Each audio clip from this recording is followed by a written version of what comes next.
A drawbridge or drawbridge is a type of movable bridge typically associated with the entrance of a castle surrounded by a moat.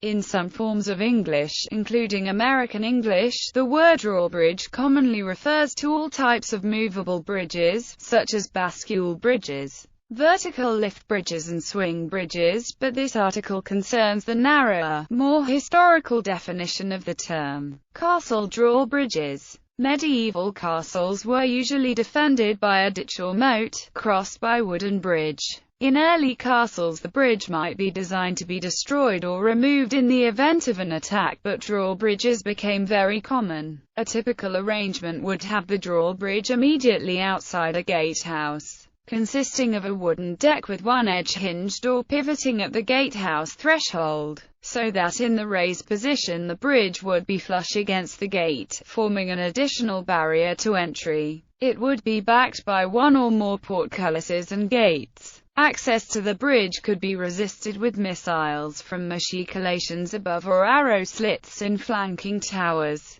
The bridge would be raised or lowered using ropes or chains attached to a windlass in a chamber in the gatehouse above the gate passage. Only a very light bridge could be raised in this way without any form of counterweight, so some form of bascule arrangement is normally found. The bridge may extend into the gate passage beyond the pivot point, either over a pit into which the internal portion can swing, or in the form of counterweighted beams that drop into slots in the floor. The raising chains could themselves be attached to counterweights. In some cases, a portcullis provides the weight, as at Alnwick. By the 14th century a bascule arrangement was provided by lifting arms above and parallel to the bridge deck whose ends were linked by chains to the lifting end of the bridge. In the raised position the gaffs would fit into slots in the gatehouse wall, which can often still be seen, as at Ersmandsø Castle. Inside the castle the gaffs were extended to bear counterweights,